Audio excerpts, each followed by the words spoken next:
It started innocently enough.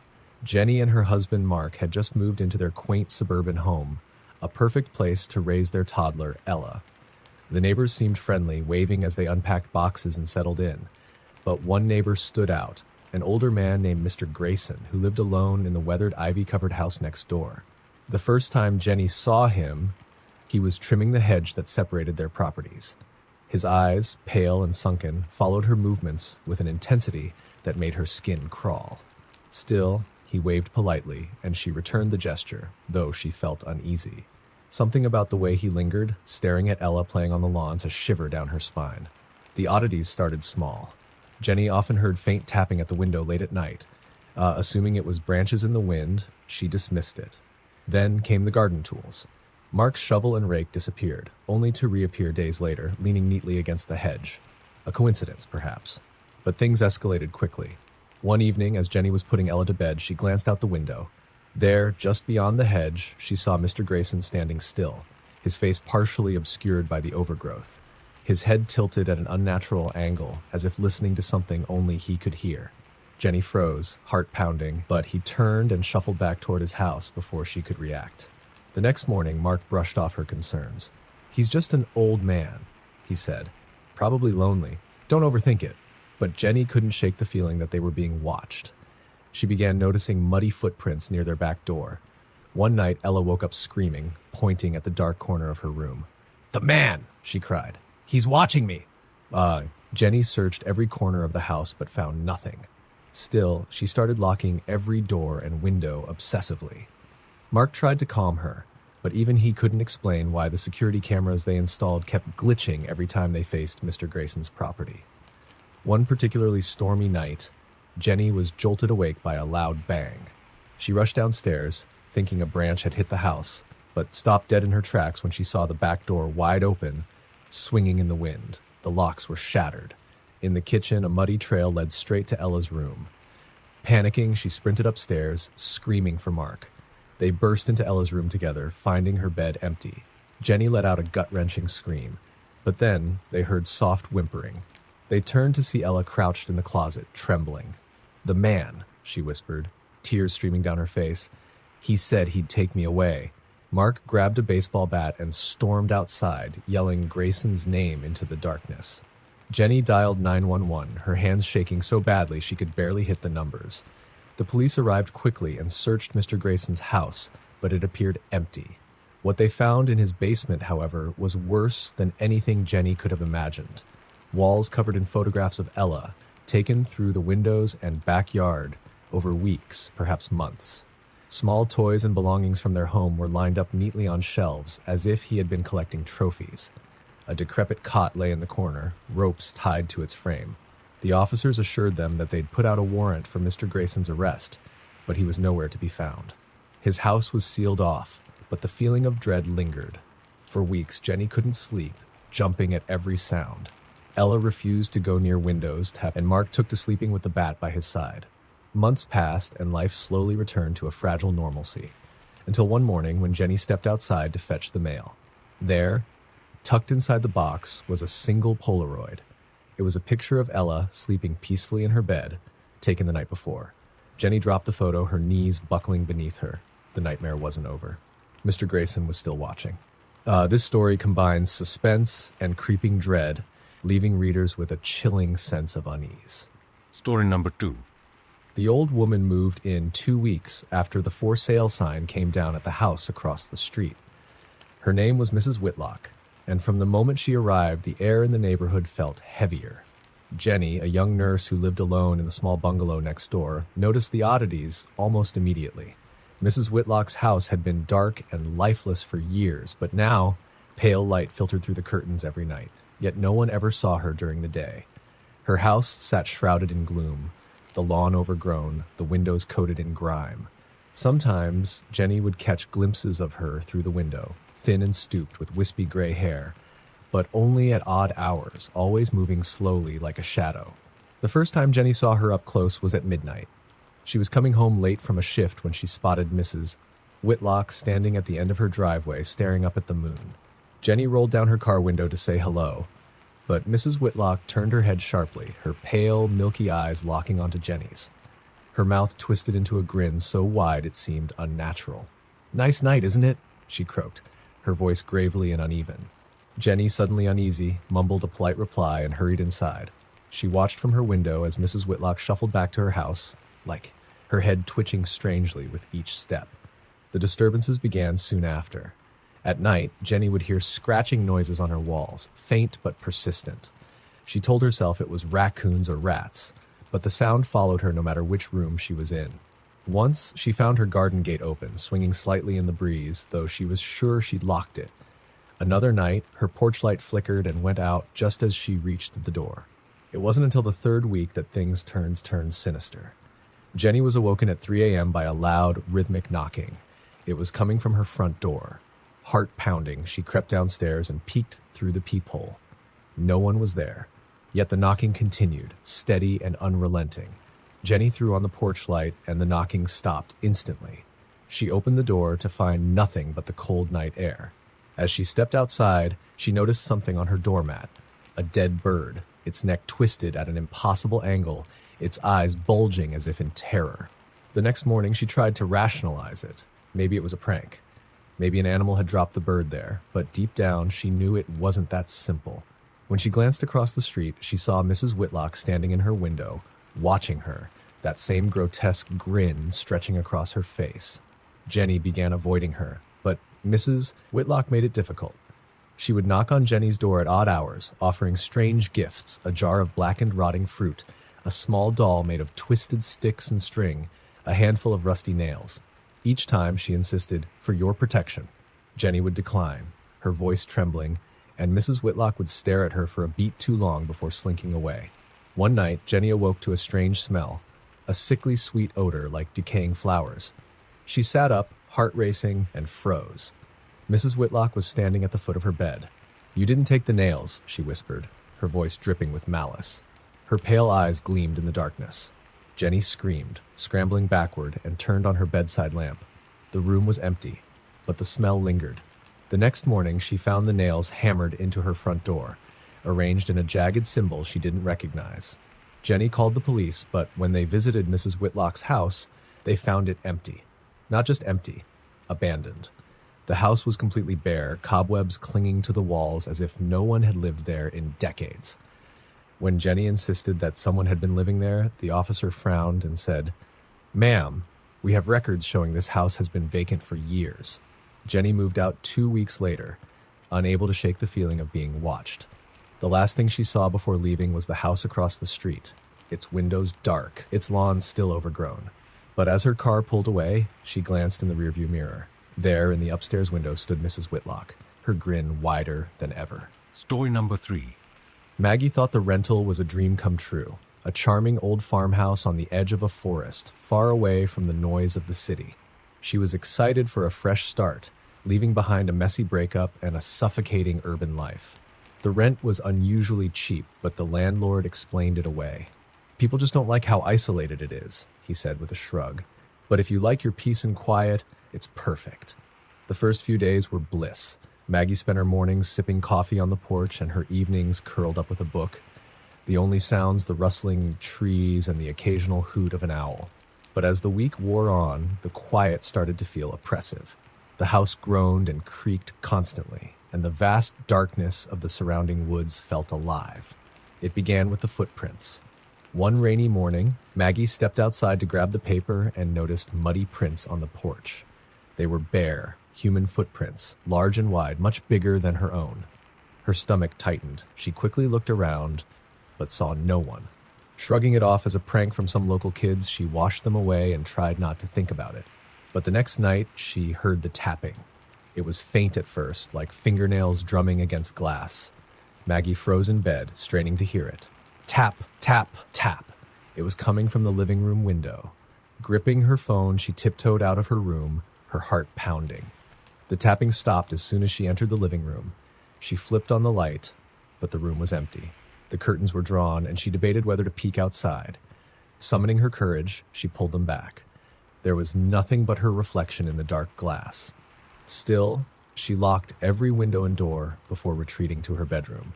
The next morning, Maggie found more footprints, this time on the windowsills.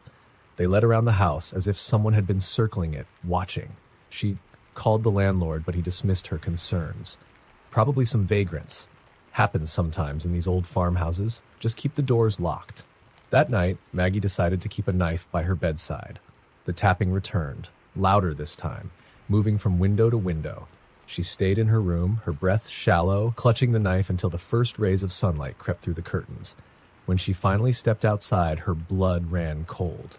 The footprints weren't just on the porch or windowsills, they were inside the house. The muddy tracks led from the front door to her bedroom, stopping just short of her bed. Maggie called the police, her voice trembling. They arrived quickly, but their search turned up nothing. "There's no sign of forced entry," one officer said, frowning. "Are you sure you didn't just track the mud in yourself?" Maggie wanted to scream. Instead, she packed her bags, determined to leave. As she was stuffing clothes into a suitcase, her phone buzzed with a text from an unknown number. The message read, "Leaving so soon?" Her hands shook as she read the message again and again. How did they have her number? Heart racing, she turned in a slow circle, scanning the room. Then she saw it, a small red light blinking from the corner of the ceiling, a hidden camera. Maggie tore through the house, finding more cameras tucked into air vents, behind picture frames, even in the shower head. She grabbed her suitcase and ran to her car, not caring what she left behind. As she sped down the dirt road, her phone buzzed again. Another text. "See you soon, Maggie." She didn't stop driving until she reached a motel hours away. That night, she barely slept, jumping at every creak and groan. When she finally drifted off, her dreams were filled with tapping sounds and shadowy figures. The next morning, Maggie went to the police in the nearby town. When she told them about the cameras, they exchanged uneasy glances. "Ma'am," one officer said, "that farmhouse burned down 5 years ago. No one's lived there since." Maggie felt her blood turn to ice. She pulled out her phone to show them the texts, but the messages were gone. So were the photos she'd taken of the footprints and the cameras. Her call history showed no record of contacting the police. She never went back to the farmhouse, and for years she tried to convince herself it was all a bad dream. But sometimes late at night, she still hears that faint rhythmic tapping, no matter where she is. Story number 4. Ben had been living in the apartment building for 2 months when he first met the man in 4B. He'd always felt something was off about the place. The hallways were dimly lit, the walls too thin, and at night, he'd often hear strange noises he couldn't quite place. But the rent was cheap, and for someone starting fresh in a new city, it was perfect. The man in 4B introduced himself during one of Ben's late-night runs to the vending machine. He appeared out of nowhere, his footsteps silent on the carpet. "You're new here," the man said, smiling in a way that didn't reach his eyes. He was tall, thin, and pale, dressed in an old sweater that seemed too big for him. "Yeah," Ben said cautiously. "I'm in 3A. "Ah, directly below me," the man replied, his smile widening. "You must be Ben." Ben blinked, startled. He hadn't introduced himself. "How did you?" The man's smile didn't waver. "Sound travels in this building. You'd be surprised what you can hear if you listen closely." With that, the man turned and walked back toward the elevator, leaving Ben uneasy. Over the next few days, Ben found himself increasingly aware of the man in 4B. He rarely left his apartment, but when he did, Ben could feel his gaze, heavy and invasive, as if the man was studying him. Then came the noises. At first, it was just faint footsteps at odd hours, as if the man in 4B was pacing. Then came the whispers. Ben would lie in bed, staring at the ceiling, straining to catch the words, but they were always too muffled to understand. One night, he swore he heard his name. Ben. The whisper was soft but deliberate, like a breath against his ear. He sat up, heart pounding, and scanned the room. It was empty. Shaking it off as his imagination, he tried to go back to sleep. But the whispers continued, growing louder as the hours passed. By dawn, they stopped, leaving Ben exhausted and on edge. The next day, Ben confronted the man in 4B. He knocked on the door, his knuckles echoing down the silent hallway. There was no answer. Just as he was about to leave, the door creaked open an inch. "Yes?" The man's face appeared in the crack, his pale eyes peering out. "Look, I don't want to be rude," Ben said, his voice shaky, "but the noise at night, it's keeping me awake." The man tilted his head, his expression unreadable. "Noise?" he repeated. "I don't make noise. You're pacing or talking or I don't know, but I can hear it," Ben insisted. "It's coming from your apartment." The man's lips curled into that eerie smile. "Oh, Ben," he said softly, "that's not me." Before Ben could respond, the door shut with a soft click. That night, the noises were worse. The pacing turned into stomping, the whispers into guttural growls that seemed to reverberate through the walls. Ben sat up in bed, his hands pressed over his ears, but it was useless. It sounded like someone or something was moving through the walls themselves. Then, just as suddenly as it began, the noise stopped. A loud thud echoed from the ceiling, directly above his bed. Ben looked up, and his breath caught in his throat. A dark stain was spreading across the plaster, dripping down in slow, deliberate drops. It was thick and red. Blood. Panicking, Ben grabbed his phone and called the building's super. By the time they arrived, the stain was gone. The ceiling was pristine, and the super shot Ben a skeptical look before leaving. The next morning, Ben decided he'd had enough. He began packing his belongings, determined to leave the apartment for good. But as he was stuffing clothes into a suitcase, there was a knock at the door. He froze. Slowly, he opened it. The man in 4B was standing there, holding a single envelope. "You forgot this," the man said, his grin unnervingly wide. Ben hesitated before taking the envelope. Inside was a single photograph of himself, taken from above while he was sleeping. Shoving past the man, Ben ran up to 4B, desperate to see the apartment for himself. He kicked the door open, but what he found chilled him to the core. The apartment was empty, completely bare, no furniture, no personal belongings. Just a single chair in the middle of the room, facing the floor where Ben's apartment would be. The chair was scratched and worn, its arms splintered as if someone had gripped it too tightly for too long. Ben moved out that night. He never figured out who or what the man in 4B was. But sometimes, late at night, when he's trying to fall asleep in his new apartment, he swears he can still hear the whispers. Story number 5. The house was everything Claire had dreamed of, a Victorian-style home on a quiet street, complete with a sprawling garden and a wraparound porch. It was old, but that was part of the charm. Claire and her husband, Sam, were excited to renovate it, breathing new life into the creaky floorboards and faded wallpaper. From the moment they moved in, Claire felt the house had a presence. Friday. It wasn't sinister at first, just a strange sensation, like being watched. She brushed it off as nerves. After all, the house was old, and old houses had quirks. One day, while sorting through the attic, Claire found a dusty box filled with photographs. They were black and white, depicting a family from decades ago. The father stood stiffly in every picture, his expression grim. The mother smiled faintly, but her eyes looked hollow. It was the children that unsettled Claire the most. They were always facing the camera, their faces unnaturally pale, and their eyes wide as if they'd been startled mid-photo. At the bottom of the box was a journal, its pages yellowed with age. Curious, Claire opened it and began to read. The entries were mundane at first, lists of chores, shopping reminders, but as the pages went on, the writing became erratic. The final entry simply read, "The walls are wrong. They're alive." Claire felt a chill and quickly shoved the journal back into the box. She didn't tell Sam about it, not wanting to sound paranoid. But that night, as she lay in bed, she couldn't shake the feeling that something was off. Then the noises started. At first, it was faint, a scratching sound like rats scurrying in the walls. Sam dismissed it, promising to call an exterminator. But as the days passed, the sound grew louder and more deliberate. It wasn't random scratching, it was rhythmic, like something trying to dig its way out. One evening, as Claire was making dinner, she heard a crash from the living room. She rushed in, expecting to find the cat, but the room was empty. The old clock on the mantel had fallen, its face shattered, the hands frozen at 3:15. When Sam came home, she told him about it, but he laughed it off. "It's an old house," he said. "Things settle, things fall. Don't overthink it." But Claire couldn't ignore the unease that was building. One night, as she lay awake, she noticed something strange. The walls seemed to be shifting. The wallpaper rippled as if something was moving beneath it. Heart pounding, she reached out to touch it. The surface was warm and soft, almost like skin.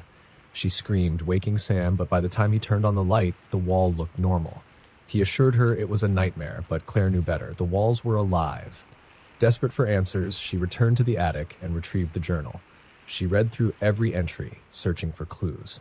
Toward the end, the writing became frantic, detailing how the family heard voices from the walls, whispers that grew louder with each passing night.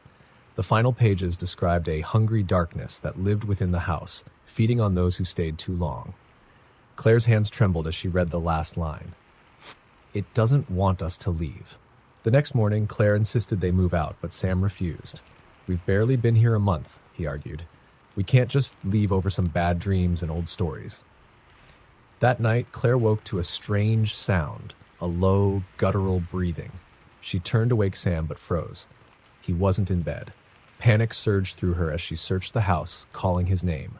She found him in the living room, standing motionless in front of the wall. His head was tilted, his ear pressed against the surface. "Sam?" she whispered. He didn't respond. When she touched his shoulder, he jerked back, his eyes wide with terror. "It's in the walls," he muttered, his voice shaking. "It knows we're here." Before Claire could respond, the lights flickered and went out. The house plunged into darkness. The walls began to groan, a deep, resonant sound that filled the air. Claire grabbed Sam's hand, dragging him toward the front door, but it wouldn't budge. The walls seemed to pulse around them, the sound of whispers growing deafening. Claire screamed, banging on the door, but it was useless. Suddenly, the whispers stopped. The house fell silent, and the door swung open on its own. Without looking back, Claire and Sam fled, leaving everything behind. When they returned the next day with movers to collect their belongings, the house was gone. In its place was an empty lot, overgrown with weeds. The movers swore they had the right address, but there was no trace of the house, no foundation, no debris, nothing. To this day, Claire wonders if the house ever really existed. But sometimes, in the dead of night, she swears she hears faint whispers, as if the house is still calling her back. Story number 6. Jeremy hated the apartment. From the moment he moved in, it felt wrong. Too dark, too quiet, and with an odd smell that lingered no matter how much he cleaned. But it was cheap, and after his divorce, he didn't have the luxury of being picky. The neighbors were strange. He rarely saw anyone in the halls or elevators, but sometimes he'd hear muffled conversations through the walls, voices too low and distorted to make out. Once, he caught a glimpse of an old man shuffling into the unit across the hall. The man's face was gaunt, his eyes milky and unfocused, and he didn't acknowledge Jeremy at all. Jeremy tried to settle in, but the apartment refused to let him feel at ease. Objects seemed to move on their own. A cup that he swore he left on the counter would turn up in the sink, and his keys were constantly missing. At first, he chalked it up to forgetfulness, but then things escalated. One night, he came home to find the TV on, playing static, even though he was sure he'd turned it off that morning. The worst was the knocking. It started about a week after he moved in. Slow, deliberate knocks, always coming from the closet in his bedroom. 3 knocks, always spaced apart by exactly 10 seconds. At first, he thought it might be the building settling, but the pattern was too precise. It only happened late at night, between 2 and 3 a.m., and it always seemed to be coming from inside the closet. One night, Jeremy decided to confront whatever was causing the sound. Armed with a flashlight, he waited for the knocking to start. When it did, he sprang out of bed and yanked open the closet door. Nothing was there. The closet was empty except for his clothes, but the knocking didn't stop. It was louder now, echoing from deeper within the wall. Jeremy pressed his ear to the plaster, his breath catching. He could hear something, faint scratching and muffled whispers, as though someone was trapped inside the wall. The next morning, he called the building manager, Mr. Finch, and explained what was happening. Finch was a wiry man with a pinched expression, and he seemed unimpressed by Jeremy's story. "Old buildings make noise," Finch said dismissively. "It's nothing to worry about." "Nothing to worry about," Jeremy snapped. "It sounds like someone's in the walls." Finch's eyes narrowed, and for a moment his face twisted into something almost cruel. "Don't go poking around where you don't belong," he said. Then he turned and walked away, leaving Jeremy with a sinking feeling in his gut. That night, the knocking was louder than ever. It didn't stop at the usual 3 knocks. It continued, relentless, shaking the walls. Desperate, Jeremy grabbed a hammer and started smashing at the closet wall, determined to uncover whatever was inside. The plaster crumbled easily, revealing a dark, narrow crawlspace. The smell hit him first, a putrid stench of decay that made his stomach churn. He shone his flashlight into the crawlspace and froze. There, in the darkness, was a withered hand reaching out, the fingers curled as if clawing at the air. The rest of the body was barely visible, but its face was turned toward him, hollow eye sockets staring out from a skull half covered in leathery skin. Jeremy stumbled backward, his heart pounding, but before he could run, the hand twitched. A guttural whisper filled the room. "Help? Me?" Jeremy bolted, slamming the closet door behind him. He didn't sleep that night. The next morning, he called the police, but when they arrived and searched the crawl space, there was nothing there. No body, no hand, just an empty space filled with dust and cobwebs. The officers exchanged uneasy glances. "Are you sure about what you saw?" one of them asked. "I'm not crazy," Jeremy insisted. "It was there." After they left, Jeremy decided he couldn't stay in the apartment any longer. He began packing his things, but as he was taping up the last box, he noticed something on the wall near the closet. Scratched into the plaster were the words, "Don't leave me." Panicking, he grabbed his bags and left the apartment without looking back. He moved to a new place across town and tried to forget about the whole ordeal. But the knocking followed him. 3 knocks every night at 2:30 a.m., no matter where he went. Story number 7. After a grueling work week, Mia decided she deserved some peace and quiet. When she found a cabin rental deep in the woods, it seemed like the perfect getaway. It was rustic but cozy, far from cell towers and Wi-Fi, a chance to unplug and unwind. The owner, a middle-aged man with kind eyes, handed her the keys. "The woods are peaceful," he said as he gave her directions. "But be careful out there. It's easy to lose track of time or other things." Mia chuckled, assuming it was small-town humor, and drove out to the cabin. The long, winding dirt road was lined with dense trees that seemed to lean closer the further she went. By the time she reached the cabin, the sun was setting, casting long shadows across the clearing. The first night was uneventful. Mia lit a fire, read a book, and fell asleep to the soothing sounds of crickets and rustling leaves. But on the second night, the woods didn't feel as welcoming. It started with the tapping. Maya was sitting by the fire, flipping through her book, when she heard a light tap on the window. It was faint, almost imperceptible, but enough to make her pause. She glanced outside, but it was too dark to see anything beyond the faint reflection of her own face in the glass. "Trees," she muttered. "Hey?" Convincing herself it was just a branch brushing against the window.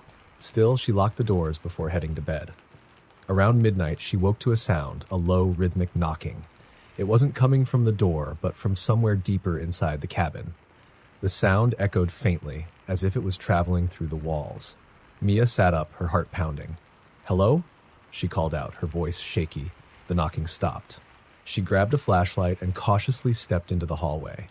The cabin was eerily quiet, the only sound her own breathing. She checked every room, but nothing was out of place. Just as she was heading back to bed, she noticed something strange on the living room window. Handprints. Small, child-sized handprints streaked across the glass. Mia froze, her stomach churning. She stared at the prints, her breath fogging the glass. She lived alone, and the cabin owner had assured her no one lived nearby. Grabbing her phone, she tried to call the owner, but there was no signal. She barely slept that night, and when morning came, the handprints were gone. She told herself it had to be a raccoon or some other animal. But as the sun set on her third night, Mia couldn't shake the unease that had settled over her. The knocking came back, louder this time, and more insistent. She sat in the living room, gripping a fire poker, trying to steady her nerves. Then she heard it. A whisper. Mia. Her name, soft and drawn out, as though the trees themselves were calling her. She stood, her legs trembling. "Who's there?" she shouted, her voice breaking. The whisper came again, closer this time. "Mia. Let us in." Panicked, she ran to the door and double-checked the locks. As she turned back, her flashlight flickered, casting erratic shadows across the room. The air felt thick, oppressive, and the whispering grew louder. "Mia, Mia, Mia." Suddenly, the tapping turned into pounding, rattling the windows and walls. Mia screamed and bolted into the bedroom, slamming the door shut. She crawled under the bed, clutching the fire poker like a lifeline. The pounding stopped, replaced by heavy silence. Then she heard it. A soft, dragging sound. Something or someone was moving through the cabin, its footsteps slow and deliberate. The door creaked open and Mia held her breath, her heart hammering in her chest. Through the slats beneath the bed, she saw them. Bare feet, pale and dirty, standing inches from her hiding spot. The feet were joined by more, small, child-sized feet stepping into the room, their shadows stretching unnaturally across the floor. The whispers returned, louder than ever, overlapping and chaotic. "Stay with us, Mia. Stay forever." She shut her eyes, clamping her hands over her ears, trying to drown out the noise. Then everything stopped. When she opened her eyes, the feet were gone and the cabin was silent. At dawn, Mia packed her belongings and drove away, refusing to look in the rearview mirror until she was miles away. When she returned the keys to the owner, she didn't mention the events of the last night. As she turned to leave, the owner called out, Forgot to ask, he said, scratching his head. Did they find you? Mia froze. She didn't ask who they were. She didn't want to know. Story number 8. Amanda thought she had scored the deal of a lifetime when she found a charming old house for rent on the edge of town. It was quaint, with a wraparound porch, a large backyard, and just enough character to make her feel at home. The landlord had been eager to rent it out, offering it for a price so low she almost felt guilty taking it. But by the first night, Amanda began to understand why the house had stayed empty. The noises started as soon as the sun went down. It was faint at first, a creak in the hallway, the sound of a door slowly closing. Amanda chalked it up to the house settling and tried to ignore it. But when she went to bed, she heard the sound of footsteps on the stairs. She sat up, holding her breath, listening.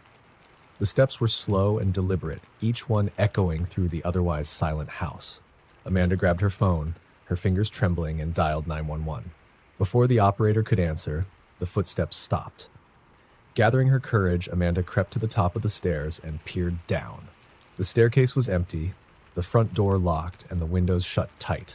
Confused and unnerved, she returned to bed, telling herself it had to be her imagination. The next morning, she noticed something strange. A mirror in the hallway had been cracked. The glass splintered into a web-like pattern. She didn't remember it being broken the night before, but maybe she hadn't noticed. She made a mental note to fix it and went about her day. That night, the noises were worse. Doors opened and slammed on their own, and the footsteps returned, pacing back and forth in the hallway outside her bedroom. Amanda tried to convince herself it was a prank. Maybe the landlord hadn't mentioned the house was notorious for attracting thrill seekers. She decided to investigate. With a baseball bat in one hand and her phone flashlight in the other, she ventured into the hallway. The house was eerily quiet, the air heavy. She turned toward the cracked mirror and froze. Her reflection wasn't her own. The figure in the mirror was a woman, her face pale and hollow, her eyes dark voids, and her mouth twisted into a grotesque grin.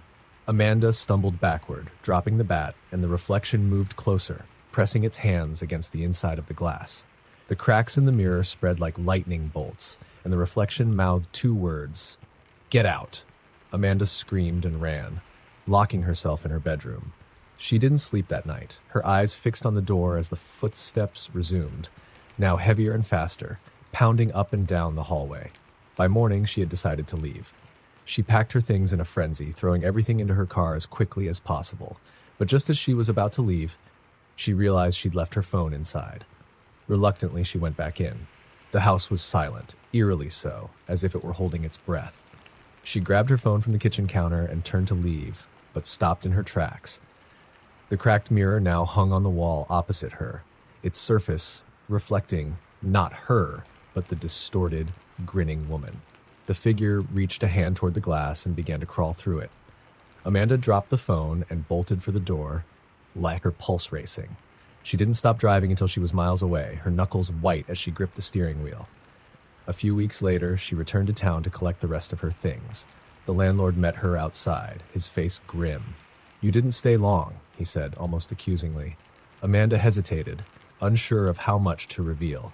"There was something wrong with the house," she said finally. The landlord sighed, looking at the ground. "You're not the first to say that." "Then why rent it out?" Amanda demanded, anger flaring in her voice. "Because," he said, his voice low and tired, "if someone doesn't live there, the house starts looking for its own tenants." Amanda stared at him, speechless, before turning and walking away. She never returned to the house again, but sometimes late at night she dreams of the mirror. In those dreams, the woman isn't behind the glass anymore. She's standing at the foot of Amanda's bed, her hollow eyes staring down, her grin wider than ever. Story number 9. Caleb had always been a night owl, working late shifts at the local diner. The quiet hours suited him, and his walk home through the dimly lit suburban streets usually helped him unwind. But lately, he had noticed something strange on his route. It started with a flickering streetlight. Every night, as he approached the same corner, the light would buzz and flicker before going out completely. At first, he didn't think much of it. Old bulbs, he figured. But then he started to feel like he wasn't alone. One night, as Caleb passed under the broken streetlight, he caught a glimpse of something out of the corner of his eye. A figure, tall and thin, standing in the shadows just beyond the glow of the next lamp. He stopped and turned, but the figure was gone. Just tired, he he muttered to himself, quickening his pace. But the feeling didn't go away. Night after night, the figure seemed to be there, always at the edge of his vision. It didn't move, didn't make a sound. It simply watched. Caleb started taking different routes home, but somehow the figure was always there, waiting at some darkened corner or half-lit alley. One night, Caleb decided to confront it. Armed with a flashlight and a surge of frustration, he walked straight toward the spot where he had seen the figure last. As he approached, the streetlight above him began to flicker. The air grew colder and the faint sound of static filled his ears. "Who's there?" Caleb shouted, his voice echoing in the stillness. For a moment, nothing happened. Then, slowly, the figure stepped into the light. It was tall, its head brushing the street lamp, with impossibly long limbs that bent at unnatural angles. Its face, or lack of one, was the worst part. Where its features should have been, there was only smooth, pale skin, stretched too tight over a misshapen skull. Caleb's breath hitched as the creature tilted its head, almost curiously. He stumbled back, fumbling with the flashlight, but the light only flickered and died in his hands. The creature took a step toward him, its movements jerky and disjointed, like a puppet on frayed strings. Caleb turned and ran. The streets seemed to stretch endlessly, the streetlights flickering out one by one as he passed them. No matter how fast he ran, he could hear it behind him, the faint scrape of its limbs against the pavement. He didn't dare look back. When he finally reached his apartment, Caleb slammed the door shut and locked it, his chest heaving. He leaned against the door, trying to catch his breath, but then he heard it, a faint, rhythmic tapping on the window. Terrified, Caleb crept toward the window, his legs trembling. He pulled back the curtain, and there it was, staring at him through the glass. The creature's head tilted against the wing, its featureless face pressing against the window pane. Suddenly the glass cracked. Caleb stumbled back, his heart pounding as a long, clawed hand reached through the splintering window. He grabbed the nearest thing he could find, a heavy book, and hurled it at the creature. The glass shattered completely, and the creature recoiled, disappearing into the darkness. Caleb didn't sleep that night. He packed a bag, left the apartment, and never returned. He moved to another city, far away, and tried to forget what he had seen. But sometimes, late at night, he still hears the tapping, and when he walks home under flickering streetlights, he swears he can feel something watching him from the shadows.